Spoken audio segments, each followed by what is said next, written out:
to the Tuesday Night Touchdown Podcast with your hosts, Reese Downing and Jacob Workman.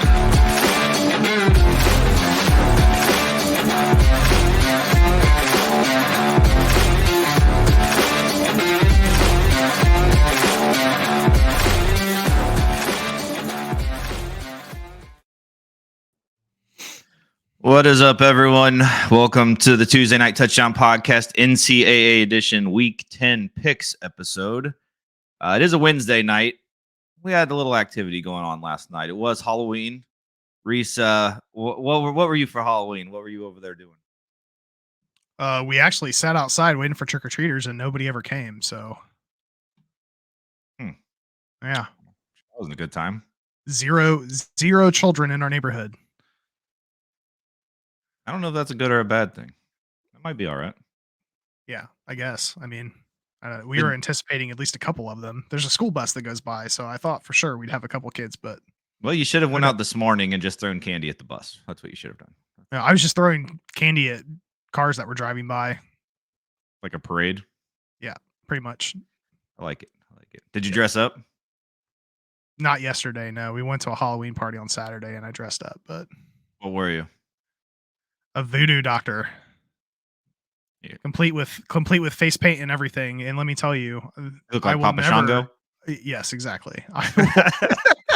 I will never do an outfit with face paint again. Sweating, can't touch your head.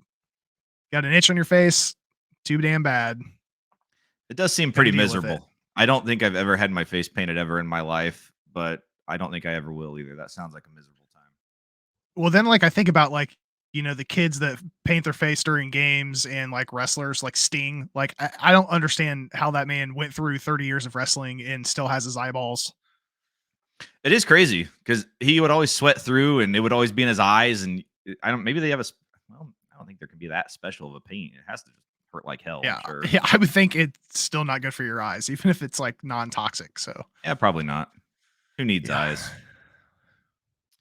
All right, so just to recap a little bit of last week, we both hit our locks. I was on Louisville with my lock. Reese did have Tennessee, so chalk up another week where we were 2-0 in the lock department. Yesterday, on Tuesday, there was, for the first time this year, the College Football Playoff Committee did release their first official ranking.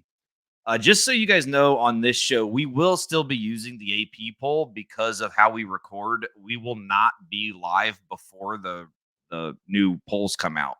So there's going to be no way for us to get the new numbers. So we will always be using the AP poll that does come out on Sunday.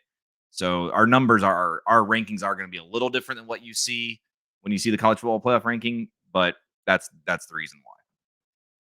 So in the first official ranking, number 1 in the poll, Ohio State. What do you think about that? Little surprising.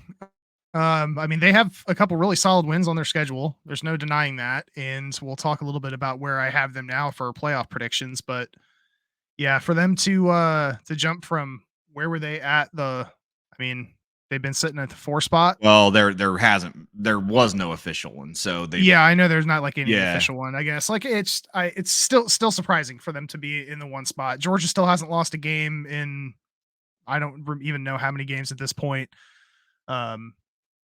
Michigan seems to have been more dominant in their games, although their schedule's not being as impressive. So Florida State, to me, I think should have been in the number 1 spot. We'll talk about it a little bit.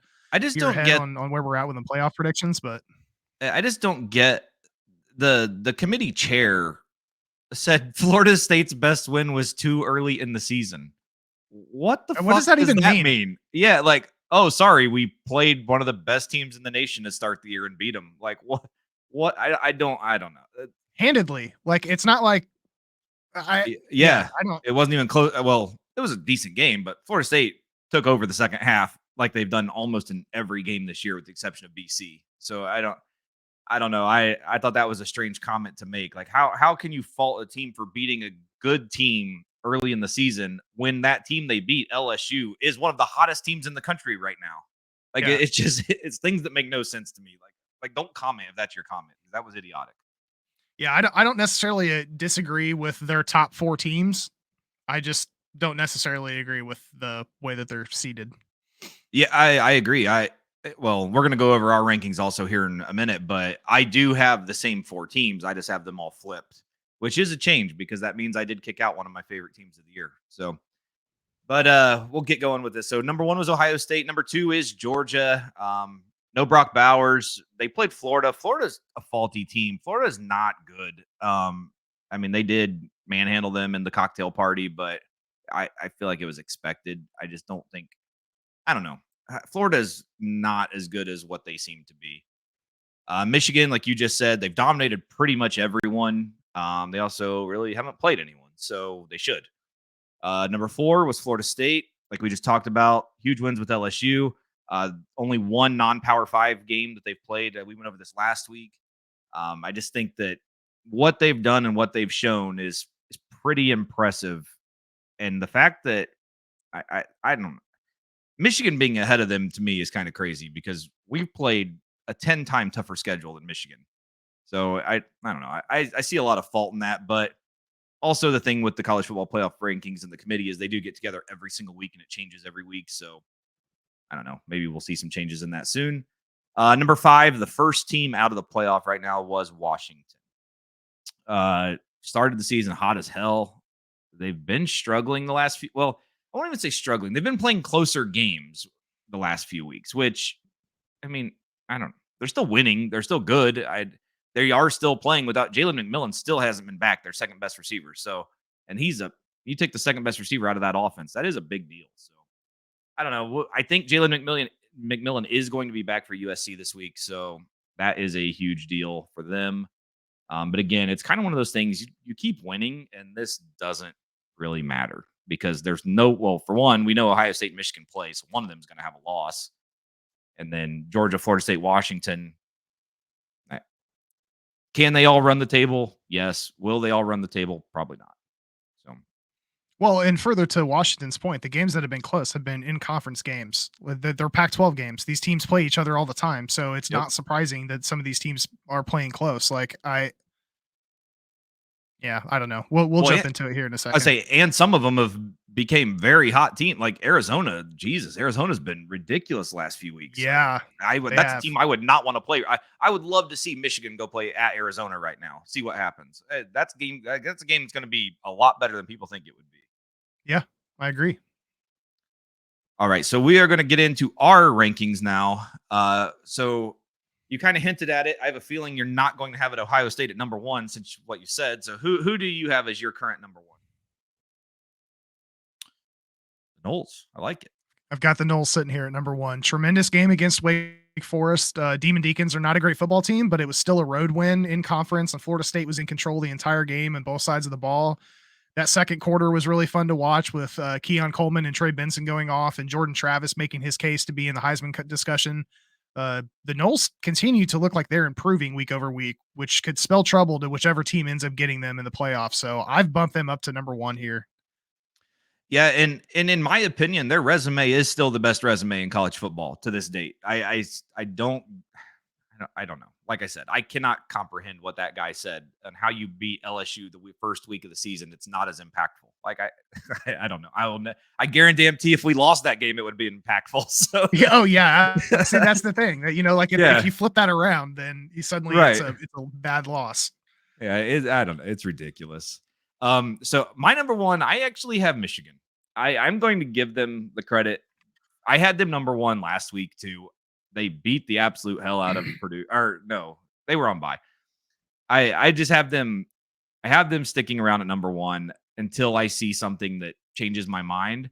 I do want to have a little discussion though about your thoughts on the sign stealing scandal going on here. I am.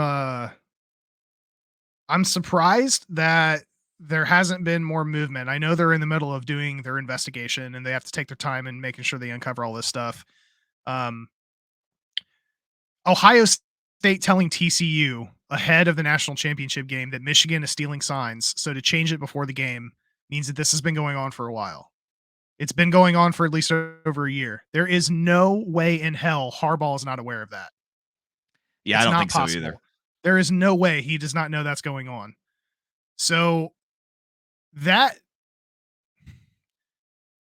I don't even know what the repercussions are of this. Like, they don't have a national championship to get taken away, but there should be do serious have, repercussions here if they've said, got sufficient evidence. they would strip the wins and strip the Big Ten championships and stuff like that, which who cares? It's Yeah, kind who of cares? ridiculous. But Exactly. and if that happens, then Harbaugh, well, I guess suspension would matter. If they don't suspend him, then whatever. But if they do suspend him, then he might just go to the NFL. Like, I Yeah, think that's what I was just getting ready to say. yeah, Harbaugh's going to jump ship before any. I mean, this is going to be a Calipari thing where before they get dinged, he's like, "Peace, I'm out of here." I don't. What is also confusing to me is that if Ohio State knew about it, they can't be the only college team or in the Big Ten anyway that did know that Michigan was doing this. So did they not report this sooner because other teams are also doing sign stealing, or did they not report it for some other reason, or did they report it and nobody did anything about it at first? Like, I wonder if this it just see to me. I wonder if they just didn't know how elaborate it was because, like Venables at Oklahoma, everyone on earth knows that his team steals signs. That's what they've always done. He did at Clemson too. But it's the way they go about it that somehow I guess makes it legal. I don't. The whole thing is crazy to me.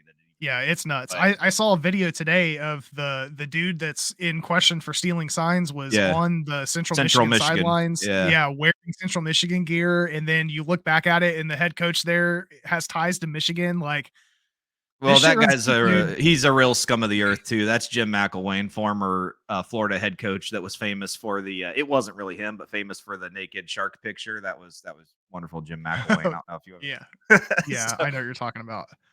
Yeah, but I'll be interested to see how this shakes out, but they're gonna have to. Do they? Dude, I don't know. Like, Michigan's playing really well right now. They can't drag their feet on this.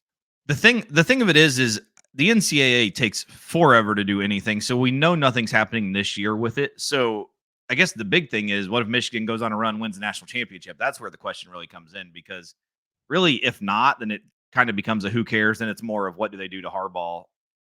If they do win the national championship, then it's like, no, all right, then they might strip that. But I don't even know. The NCAA is it's as unpredictable as anything could possibly be, just because. I mean, all you have to look at their rulings on like Tez Walker and stuff like that, and the D tackle we have that came in from Miami. Both of them appeals lost essentially forever. All of a sudden, Tez gets eligible. Mike Norvell said we're going to get this guy back for either the ACC championship he's going to be able to play, or the bowl game or playoff game. And it's like how's that the case? We've seen guys play for 75 football teams and they're still eligible to play, but we have guys transferring for real reasons and they're not. Like, there's so many things wrong with the NCAA that it's hard to narrow it down. But While we're at it, go give Reggie Bush his Heisman. yeah, exactly. Like, well, yeah, everything that he did, that's now the most legal thing ever. Yeah, exactly. Yeah, it's, I don't know. The NCAA is an interesting thing in itself. I don't even know were we still at our number one teams? Is that I had Michigan. So because I had Michigan. That's why. So I had Michigan and you had Florida State. My number two is Florida State for pretty much the same reasons we've already said. We've been over Florida State quite a bit already. I do want to throw out a shout out to Coach Norduzzi over there at Pitt for talking a lot of shit to his players the week before we're going to go play them. This was one of the games at the beginning of the year, if you listen to our college preview episode, that I was actually kind of worried about because it was a road game in the cold at Pitt, decent team. Well, last week, Narduzzi said, yeah, these guys, they clearly can't get it done. We're going to have to bring in a bunch of new guys next year. So, thanks for that. That set off quite the stir on Twitter with the players being pissed off at him, and I'm sure they're really going to be coming out ready to play for him this week. So, oh yeah. Yeah. Thank you for that. We needed that one. Who do you have as your number two team? We talked about it last week, but I've got Georgia sitting here at number two. The team without Brock Bowers. We were wondering how this team was going to play. It could tell us a lot, especially playing in the swamp last week. Well, Georgia took care of business 43-20. Florida scored that first touchdown, and then Georgia was like, okay, that's enough. And they put up 36 straight. So that could speak more to the Gators team, as I've been saying all year that I don't think they're as good as what their record shows. But all that said, right now, I think Florida State's the more complete team. So I've slid Georgia down here to number 2. Yeah, so I'll just go. I have Georgia at number 3, which was next. And yeah, the return of the big white man, Lad McConkey. Yeah. It's nice The to other big white finally man. Yeah, it's nice to finally get him back. He had a huge game against Florida. My fantasy team, he's been sitting there all year just doing nothing. It was nice to finally see him add some points to that. But yeah, I think Georgia. Now, I will say we're going to find out a lot about Georgia because Missouri, Ole Miss, at Tennessee, and at Georgia Tech. Georgia Tech they just had a big win last week. So Yeah. you never know with them, and it's a rivalry game. But I think Georgia. I mean, at least the next 3 games, Georgia Tech will leave out. But the next 3 games, I think they're going to be tested. So it will be nice to see what at least happens with them there. So who do you have as your number 3? I'm shifting Ohio State into this spot where I had Michigan last week. Buckeyes continue to take care of business. They got a 14-point win in Madison against a Wisconsin team that likes to control the clock and has a head coach that had an intimate familiarity with the Bucks. It's a step in the right direction for them. When I'm looking at Ohio State versus Michigan's schedule, it's not even comparable. Ohio State has multiple more wins that are way more impressive on their resume. Couple that with the whole sign stealing scandal thing that's going on. I don't know how that's going to impact the team as the season progresses. It may not at all right now, but I've moved the Buckeyes here up to number 3. Yeah, I can't wait for the shit talking the week of Miami or Michigan, Ohio State. That's going to be good, especially with good stuff. With the sign stealing stuff, and it'll probably only get worse by then. I'm sure they'll have 10,000 more videos at that point. So my number 4 is Ohio State. I did put them in at number 4 this week. The schedule's pretty favorable. It is a road game at Rutgers this week, which could be a little tough. I don't think it will be, but that's at least a road game. Home against Michigan State, which we've seen the disaster they are. Home against Minnesota, the boat hasn't been rowing much, and then they do end at the Big House, which is a huge one. Clearly, I think we're going to see Michigan and Ohio State undefeated when we get to the last game. If anything, I do not fear Michigan's Penn State game anymore. I think Penn State fucking sucks. Like I'm so done with that team. That offense is atrocious. And Drew Aller, for as much hype as he got, I would already be looking for another quarterback for next year. I do not see anything remotely close to what I would have expected from him. And that team does have weapons at receiver that they're not using. So I don't know. I don't know if it's an offensive coordinator issue or what the issue is, but the offense is awful, and they're not going to be able to keep up with a team like Michigan when they play. I don't care if it is in Happy Valley. I do think Michigan's game at Maryland the week before Ohio State could be a little sneaky, just because Maryland has shown the ability to play very good offense. Like they're not a bad team, and they can score. And Michigan is untested, as we've said. So I think Purdue and Penn State, their next 2 games should be fairly easy, in my opinion. Then at Maryland, Ohio State would be a pretty tough finish to the year. But I do think we're heading towards a Michigan-Ohio State 11-0 versus 11-0 battle. Yeah, I agree with you on them being undefeated heading into that game. It'll be a big one. We'll see how they perform in the Big House. I've got Washington sitting at 4 still. So I have them. Penix continues to play lights out. It's keeping this team playing ahead throughout most of the games. I'm a little concerned about how close a couple of those games are with Arizona State, and Stanford wins being closer than I'd like to see. But all in all, they continue to get W's. And the Pac-12 conference, like I just said, is not an easy conference to play in. So I'm giving them a little bit of a benefit of the doubt there. These next 4 weeks, obviously, and we've talked about this in nauseum to an extent, but these next 4 weeks are really going to paint the picture because they are at USC, home against Utah, at Oregon State, and then home against Washington State, which Washington State's fallen back a little bit, but they're still a team that can contend. If they get out of that with 4 W's, there is zero reason that they should not be in the playoff picture. So I have Washington sitting here. I would have put Oregon here if not for the fact that Washington has that win, that last minute win against them. Behind Oregon, I have Michigan. Michigan looks like a complete team, but they haven't played anybody. And all these other teams have impressive wins on their resume. Michigan doesn't. So I call it what it is. Maybe I'm being a little naive here, but I'm dinging Michigan for their schedule.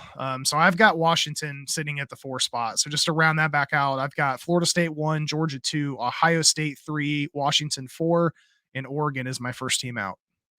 And I have Washington as my 5 just because we're changing it week by week. We're doing it just like the college football playoff committee is going to do it on a week by week basis right now. I bumped them out just because of the close games. I will say Stanford, I think Colorado's shittiness really awoken Stanford's offense because I watched the game I watched Colorado Stanford too, but in that second half, they literally just threw the ball all over Colorado. And I think that opened their eyes as to maybe we have something here. And they came out and they were actually slinging it pretty well against Washington. It was actually pretty impressive to watch. Like I was like, okay, they actually aren't bad. They can play offense, which I was surprised by. But yeah, just for this week, I did bump Washington out. It will be interesting to see what kind of performances we get this week, and obviously we'll have a new top 4 playoff next week, and then our first out. To round mine out, so number 1 Michigan, number 2 Florida State, number 3 Georgia, number 4 Ohio State, and my first team out was Washington.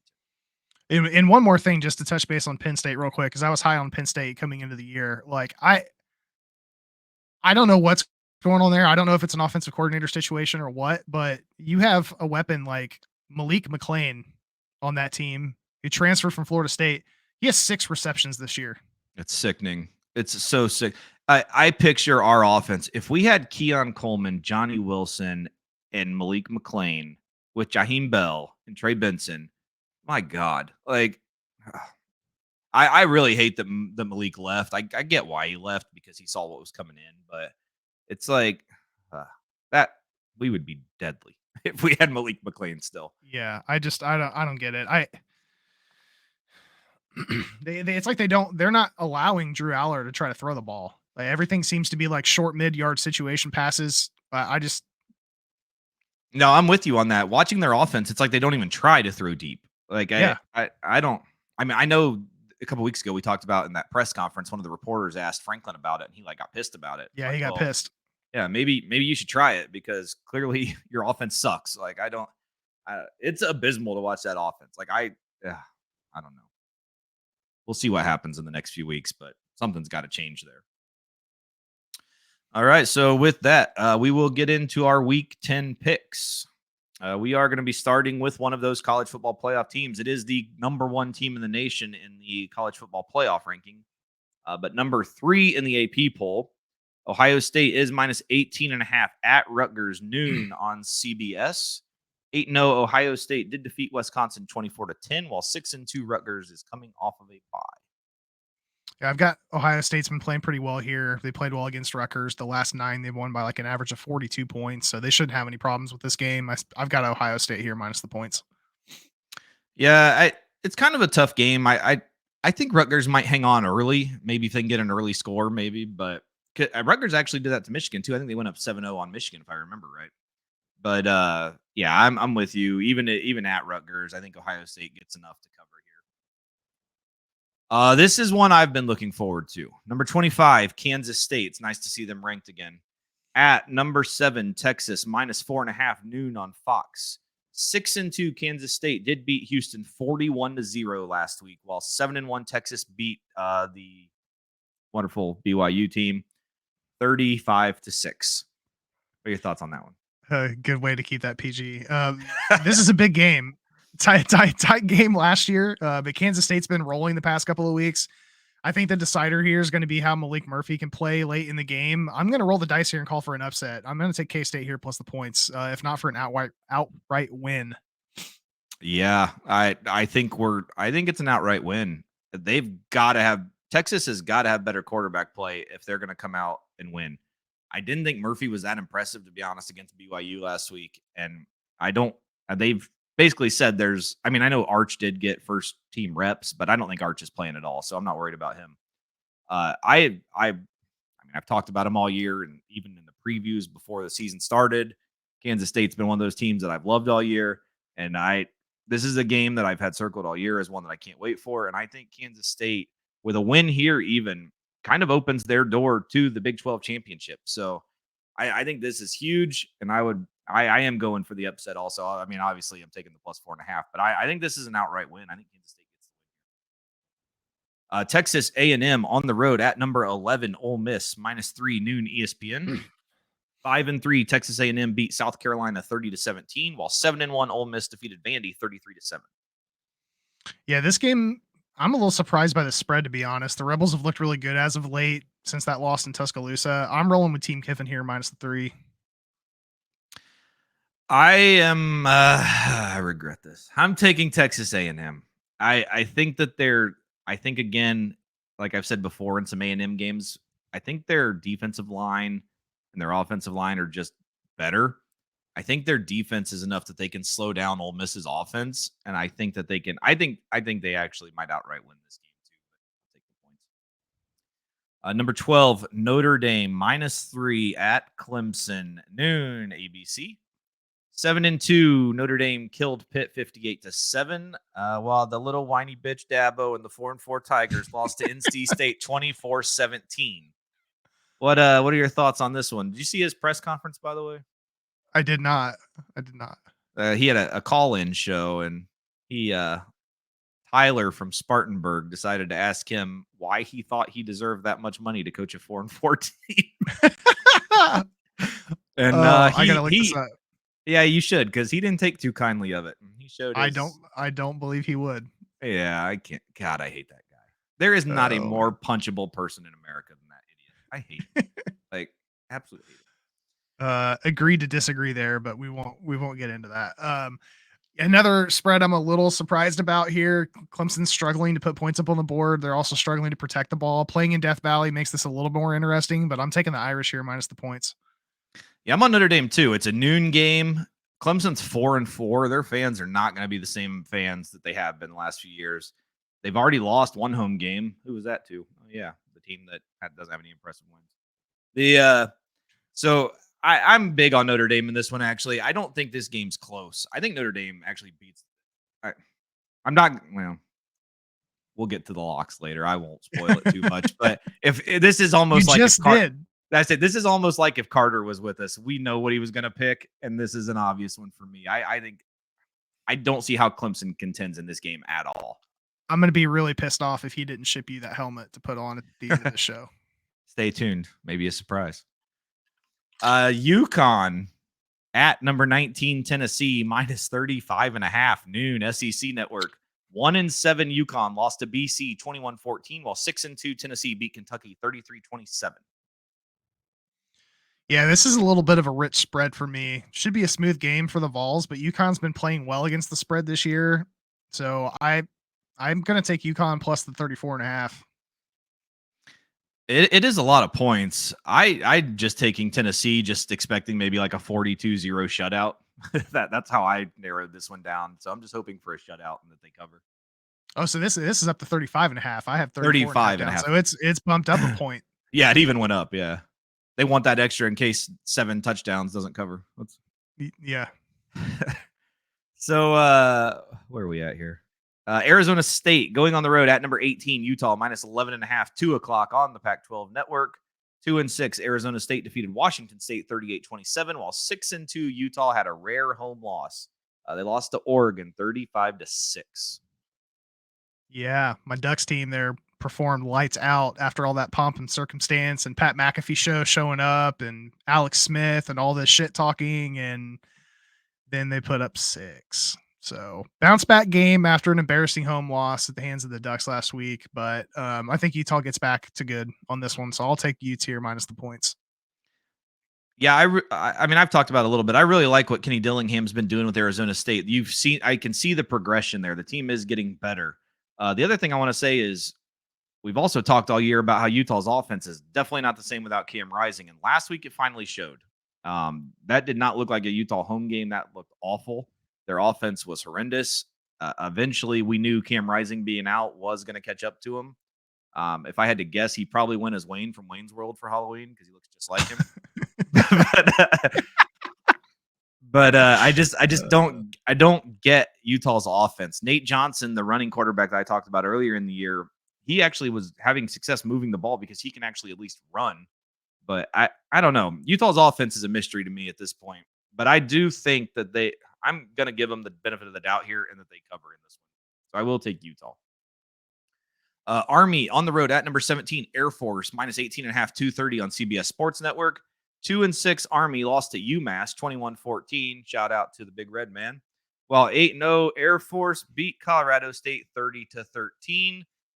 Side note, the over-under in this game is 31.5. Yeah, Falcons continue that undefeated streak as they head into this matchup against Army. The Black Knights haven't done well at all putting points up on the board recently, so this should be an easy one for the Air Force. I'm going to take the Falcons here minus the points. I just think it's too many points. I'm going to take Army just because of the number of points, like 18.5 and a 31.5 spread. Plus, I think it's going to be kind of a quicker game. Both teams run the ball a lot. I don't know. I think Army can keep it within the 18.5. So I am going to take Army in this one. Big one next. Number 14, Missouri on the road at number 1, Georgia, minus 15.5, 330 CBS. 7-1 Missouri is coming off of a bye, while 8-0 Georgia defeated Florida 43-20. Yeah, huge matchup with big implications in both the SEC East and the college football playoff. Question here is if Brady Cook and Luther Burden can get going with this raucous Georgia environment because they're going to be loud. We also need to see if Georgia can get Dejon Edwards going early. The last 3 at Georgia haven't been close, but this Missouri squad is better than it has been in recent years. I'm going to take the Tigers to cover this one in what should be a pretty fun matchup. Yeah, I'm on Missouri also. I just love what their offense has been doing, and they've proven they can play defense. Like, I mean, they're not a bad team whatsoever. They're a very quiet 7-1. That's one of the better teams in the nation. So I do like Missouri to get the cover here. I don't think I'm going to risk it enough to say I like an outright win here, but I do think it could be a one-possession game. Number 4, Florida State, minus 21.5 at Pitt, 330 ESPN. 8-0 Florida State beat Wake Forest 41-16, while Pitt lost to Notre Dame 58-7. Yeah, we talked about this game last week being a potential one to circle on the Noles schedule as a sleeper game to cause potentially some issues. But after what Notre Dame just did to Pitt and then what the coach said afterwards, I'm not concerned about this anymore. Look for Jordan Travis and company to have a huge day here. I'm easily taking the Noles minus the points. Yep, I'm on Florida State also, and I just think he lost the team last week with that. So I don't see them getting up at all. And I would really hope to the second half we see a lot of substitutions like last week. I would like to see the backups play a lot. Next week, it is a look ahead, though, for Florida State. I will say next week, it is the big one with Miami. Number 9, Penn State, minus 8.5 at Maryland, 330 on Fox. 7-1 Penn State defeated IU 33-24, while 5-3 Maryland lost to Northwestern 33-27.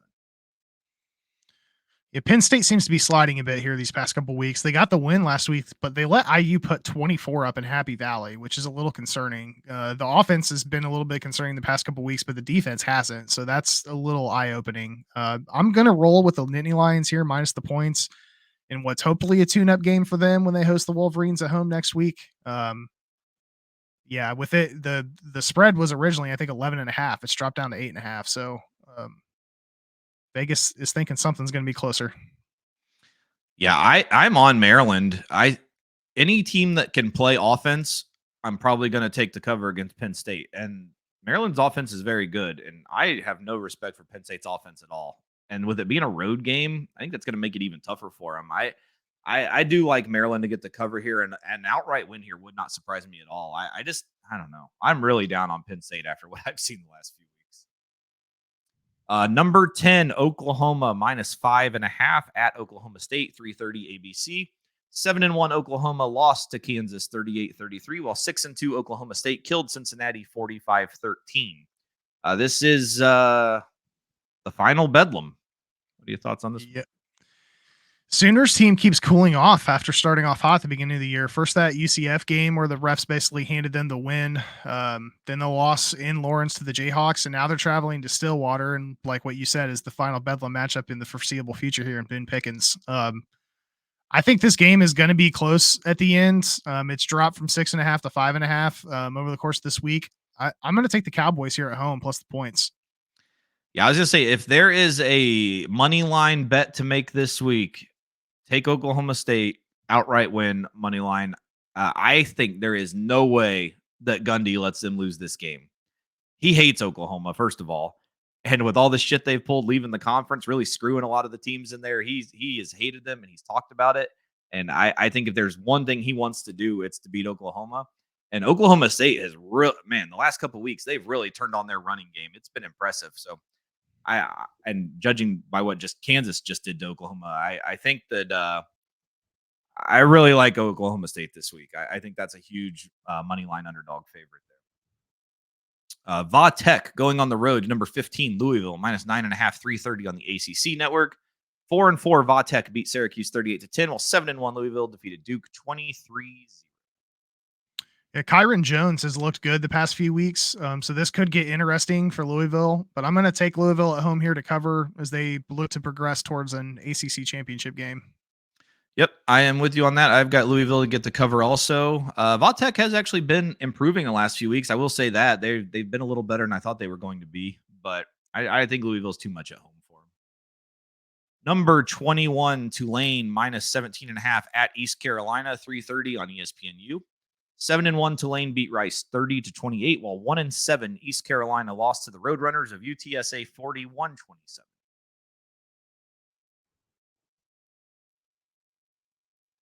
Who do you have in that one?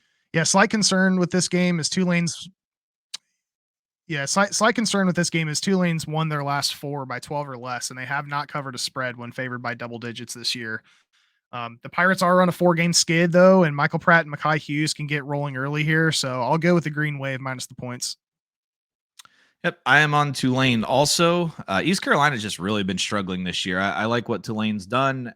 17.5 is a little bit compared to how they played the last few games, but I do like Tulane to get the cover here. The other team battling for the New Year's Six with Tulane, number 23, James Madison, -5.5 at Georgia State, 3:30 ESPN2.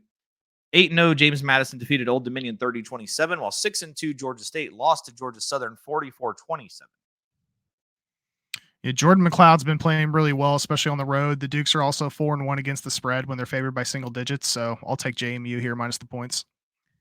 Yep, I'm on JMU also. And I actually just thought about this. They might not be New Year's Six eligible, JMU. I think this is their first year in FBS, and I think there's some stupid ass rule to that, to where if it's your first year, you can't make it. Like, I think it's something stupid like that. So, another brilliant NCAA theory. Cal going on the road to number 6, Oregon, -24.5, 5:30 on the Pac-12 network. 3-5 Cal lost to USC 50-49, while 7-1 Oregon killed Utah 35-6.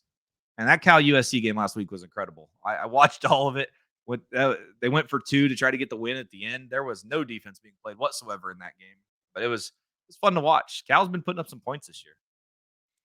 Yeah, USC, it's like watching them play 7-on-7, man. There's no defense there. There's a huge statement win last week for the Ducks, traveling into Utah and manhandling the Utes in a stadium that typically has a really good home field advantage. Oregon returning home to face the Cal team that came up within a point of being USC. The Ducks are playing really well at home this year. I don't see this being a hangover game, so I'm going to take Oregon minus the points. Yeah, I'm on Oregon also. I do like Cal. Like I said, they've shown a great ability to play offense. My worry here is if Oregon gets up a lot early, that Cal might backdoor cover this. But I do like Oregon to win at least. Number 22, Kansas on the road at Iowa State, -2.5, 7 o'clock on ESPN. 6-2 Kansas beat Oklahoma 38-33, while 5-3 Iowa State defeated Baylor 30-18. What are your thoughts on this crazy line? Yeah, slightly surprised by this spread, even though I know Iowa State does play really well at home. Kansas is coming off a huge win against an Oklahoma team that beat Iowa State by 30 just a couple weeks ago. So I'm rolling with the Jayhawks here to keep things going. So easily give me Kansas plus the points. Yeah, so Kansas really, I've watched every Kansas game this year. They're another Kansas and Kansas State. I said the dueling Kansases in the preseason episode about how I think they're both sleeper teams. Kansas really surprised me last week. I thought that rain delay or the lightning delay was really going to screw them. They had great momentum going. The refs did screw them. Oklahoma fumbled going into score. Kansas recovered, but they claimed forward momentum was stopped, which it wasn't. But to have that deal with that, go into a lightning delay, come back out, be down, still fight back, and still win the game against Oklahoma with a crowd of like what looked like a Ball State crowd at the end of the game because everyone left during the lightning crowd delay. I was really impressed by what Kansas showed to be able to come back during that. So I think that really woke them up. I don't really fear them going to Iowa State and a team that really hasn't been that great this year. So I do like Kansas to get the outright win. Purdue going on the road to number 2 Michigan minus 32.5, 7:30 on NBC. 2-6 Purdue lost to Nebraska 31-14, while 8-0 Michigan was on bye. Yeah, it's hard to believe this is a rematch of the Big Ten championship last year. Not sure how this sign stealing scandal is going to impact the team. It's probably not going to do anything until next year. Michigan's been playing lights out. Purdue's also last in Big Ten in scoring defense with an average of 30. So even though this is a decent sized spread, I think Michigan can handle it. So I'll take Wolverines minus the points. I actually am taking Purdue, and I just went with the theory. Woo! I know. I went with the theory of the beginning of the year. When Michigan never covered a spread, they were all like 32 to 33.5, and those teams weren't Big Ten teams. So I'm just thinking, yeah, you know what? Maybe Purdue has enough to make it a 31-point loss. So, so I'm actually I'm going to go with Purdue to get the cover in this. Number 5, Washington minus 3 at number 24, USC, 7:30 on ABC. 8-0 Washington beat Stanford 42-33, while 7-2 USC beat Cal 50-49. Yeah, after how USC has been playing defense, especially these past few weeks, this game could get ugly. Washington enters its gauntlet of a remaining schedule with this road matchup, and I'm hoping for a shootout with Penix versus Williams. I think this could be the last week USC stays ranked. So give me the Huskies here minus the points. I think it's actually a little ridiculous they are ranked, to be honest. I mean, I get it, but there's no reason they should be. Yeah, I'm on Washington minus the 3. They have no shot of stopping this offense. So I now Washington's defense has been struggling a little bit the last few weeks too, so they might keep it close. But I think Washington does win this game by 10 to 14 points. I think it's a pretty easy cover here.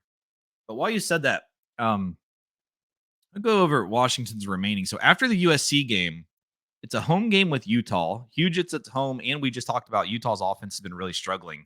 So you have to like Washington in that. At Oregon State, that's a big one. Yeah. Tough road environment. As long as Oregon State escapes this week with a win, which they're playing in Colorado, so I would think they would.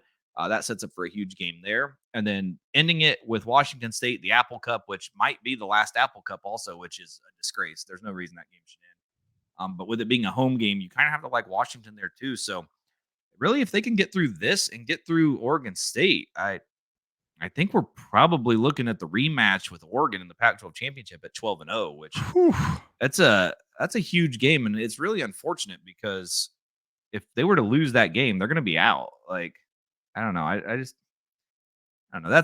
I'm glad next year we're finally getting more playoff spots because it's definitely needed. Agreed. Number 13, LSU going on the road to number 8, Alabama, minus 3, 7:45 on CBS. 6-2 LSU showed their hate for America, defeating Army 62-0, while 7-1 Alabama is coming off of a bye. What are your thoughts on this one? Oh God.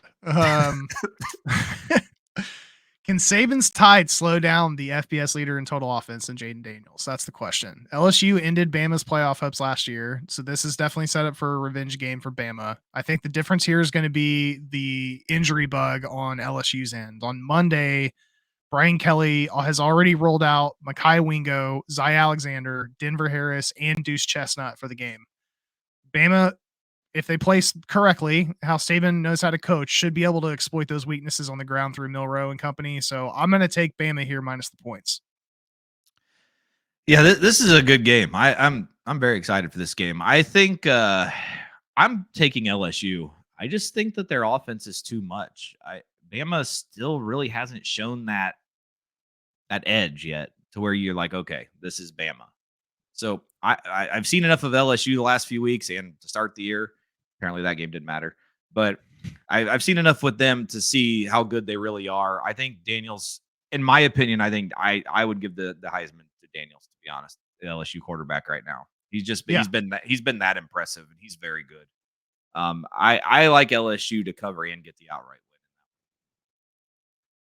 win. Number 16, Oregon State, minus 13.5 at Colorado, 10 o'clock on ESPN.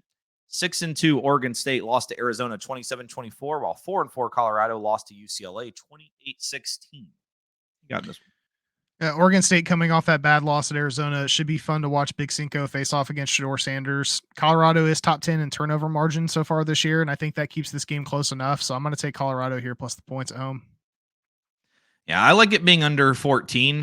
So I am going to take Oregon State. At Colorado's defense, I just don't trust at all. Oregon State, they have some firepower.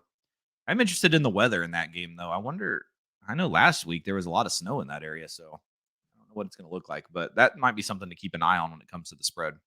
But I am taking Oregon State. Number 20, UCLA -3 at Arizona, 10:30 on Fox Sports 1. 6-2 UCLA beat Colorado 28-16, while 5-3 Arizona beat Oregon State 27-24. Those teams just flipped each other. That felt like I just read the same thing because I did. All right. Who you got in this one?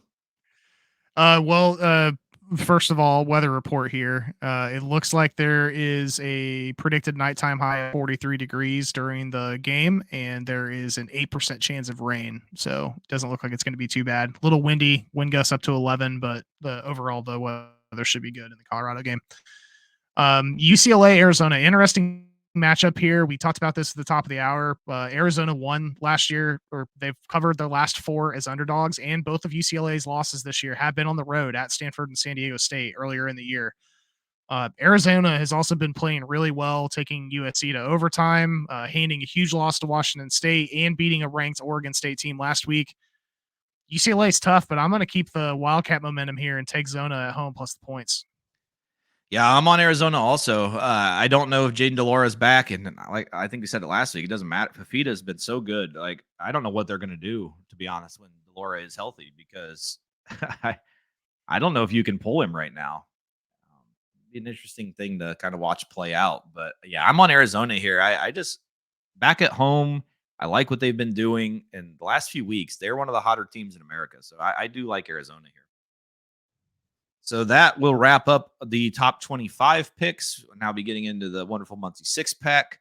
And we're kicking that off with a game that starts in 35 minutes in Bowling Green. Ball State at Bowling Green -5.5, 7 o'clock tonight on ESPN2. 2-6 Ball State is coming off of a bye, while 4-4 Bowling Green is also coming off of a bye. Who do you have in this one? I was looking for my Ball State hat, but I can't find it. Cards are back in action, baby. Bowling Green's won 3 of its last 4 and just got a big win before the bye week against Akron. That said, the Mighty Cardinals broke that 4-game skid before the bye with the win over Central Michigan. And this will be the first matchup Mike New has against Bowling Green since taking over 8 years ago. Kyle Kelly has provided a spark to the Ball State offense, and I think they can continue that trend, keeping the ball on the ground between Kelly and Marquez Cooper. So give me my boys here, plus the points to win a big one in Bowling Green. Yeah, it's nice to see Ball State back on the Maction weeknight games. Unfortunately, I think the Maction's going to go to Bowling Green. So I'm taking Bowling Green minus the 5.5 in this one. Tomorrow night, Thursday night, TCU on the road at Texas Tech -3, 7 o'clock on Fox Sports 1. 4-4 TCU is coming off of a bye, and 3-5 Texas Tech is also coming off of a bye. Yeah, both these teams are skidding here as of late. Texas has lost back-to-back games against BYU and Kansas State by double figures, and TCU has lost 3 of its last 4. TCU has won the last 4 head-to-head matchups, including last year's game. This will be freshman backup Josh Hoover's 3rd game, and he looks to continue improving week over week. So I'm going to roll with the Horned Frogs here, plus the points. I am actually taking Texas Tech at home in this one, minus the 3. They're kind of an interesting team. Their record does not indicate that team. The fact that they're 3-5 is a little surprising. I think they're probably the best 3-5 team in America, if I had to guess. But I do like Texas Tech to win and get the cover room tomorrow night. Moving to Saturday now, Arkansas at Florida, -5.5 noon on ESPN2.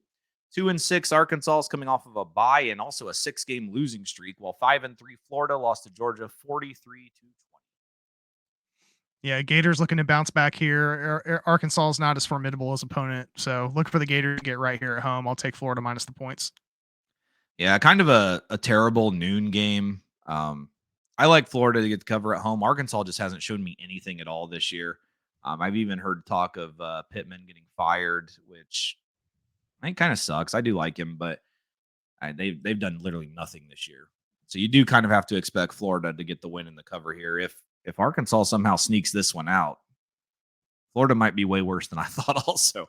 So I guess it's a battle of who wants to be the shittiest, but I will take Florida -5.5 in this one. UCF -3.5 on the road at Cincy, 3:30 Fox Sports 1. 3-5 UCF lost to West Virginia 41-28, while 2-6 Cincinnati lost to Oklahoma State 45-13.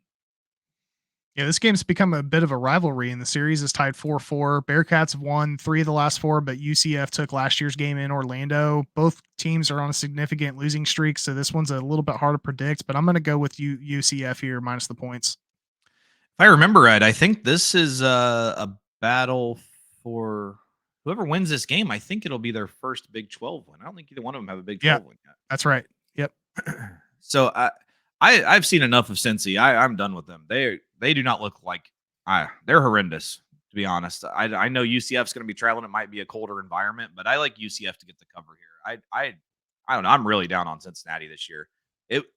I know it's Scatterfield's first year, but talk about a coach who might be fired instantly. It might be him.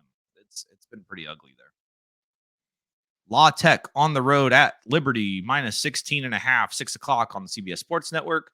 3-6 La Tech lost to New Mexico 27-24, while 8-0 Liberty beat the Tau team 42-29.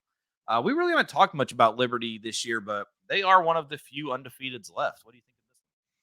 Yeah, trying to make the case for being in the top 25 as they remain undefeated and head into this home matchup after the bye week. La Tech tends to keep games close, and this spread seems pretty significant, so I'm going to take La Tech here plus the points, but I think Liberty's going to get their 9th win of the year. Yeah, I'm going to take Liberty to get the cover here. I just think they're actually really good. Like I'm impressed by their offense. I watched the game with Western Kentucky last week. I just like what they do. They're a fun team to watch, and it's first-year head coach, and they're still having this much success. Like, I don't know. It's kind of a hard team not to root for just because you like that mid-major team that's really good. Speaking of teams that aren't good, Miami -4.5 on the road at NC State, 8 o'clock on the ACC network. 6-2 Miami beat Virginia 29-26 in overtime, while 5-3 NC State beat Clemson 24-17. Yeah, Wolfpack starting redshirt freshman MJ Morris in his 4th game, and he's only averaging just under 200 yards a game in the air. So I see Miami stacking the box here against NC State's rushing attack and trying to force Morris to throw in more uncomfortable situations. That's probably going to be the difference here is Miami's pass rush is top 10 in the nation right now. So if they can force Morris into mistakes, that should be able to take care of business. So I'll take the Hurricanes here minus the points. Yeah, I'm taking NC State. It is a night game on the road for Miami. It's probably going to be a little bit of a colder weather game if I had to guess at NC State. And Miami is also coming to Tallahassee next week. So I think a lot of signs there. You never know. I mean, I like the fact that all of those things are going against them. So I'm going to take NC State in this one to at least get the cover. Huge one in the Mountain West. Boise State on the road at Fresno State, -3, 10 o'clock, CBS Sports Network. 4-4 Boise State defeated Wyoming 32-7, while 7-1 Fresno State beat UNLV 31-24. Yeah, Fresno looking to get a winning streak going here after that heartbreaking loss in Wyoming at the beginning of October. This Broncos team's hard to predict as they've been pretty up and down. Fresno remains more consistent in my opinion, so I'm going to take the Bulldogs here minus the points. Yeah, I like Fresno at home, and this goes a long way to putting them in the conference championship game, which is huge. I do like Fresno to get the cover here. Boise has actually kind of turned around. They started the season a little slow. They've had a nice few weeks the last few weeks, so it will be interesting to watch. But I obviously have rooting interest in this game, so my opinion is kind of biased. But I am taking Fresno -3. Kind of. Yeah. All right, so that does the 6-pack. So let's move on to our locks of the week. I've already hinted at mine. Who is your lock of the week, Reese? Going with the Knowles. I think It's a it's pretty lock. especially if all the other stuff that's been going on between the game last week and what the coach is saying. I don't think this team's going to come out flat, and Florida State's just going to run right over them early. My only concern is the potential of them putting in second or third string guys too early, and then Pitt potentially gets a little closer. But I'm going to lock in here on Florida State.